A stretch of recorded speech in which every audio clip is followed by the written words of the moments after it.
আজকে আমরা বেরিয়ে পড়েছি মালদা জেলার প্রসিদ্ধ মন্দির যাওয়ার জন্য, যার নাম মা মনস্কামনা কালী মন্দির।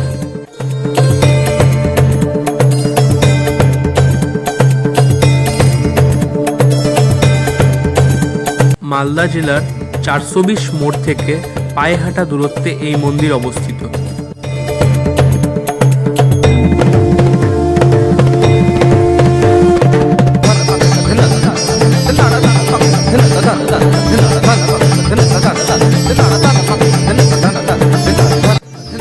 এখানে ভক্তদের মনোকামনা পূর্ণ হয় বলে এই মায়ের নাম মনস্কামনা মা।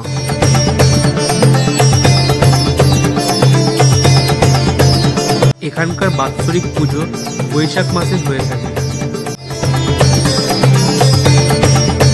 এখানে মালদা তথা পশ্চিমবঙ্গ ছাড়াও বাইরে থেকেও মায়ের ভক্তরা ভিড় করে থাকেন।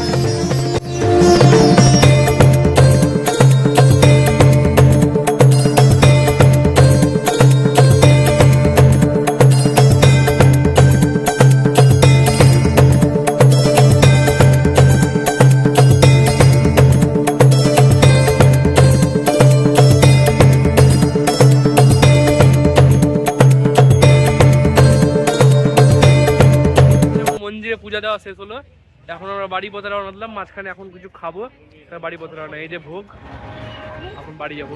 তো আমাদের এখন মন্দির ঘোরা শেষ। ভিডিওটা ভালো লাগলে লাইক, সাবস্ক্রাইব এবং শেয়ার করবেন। বাই।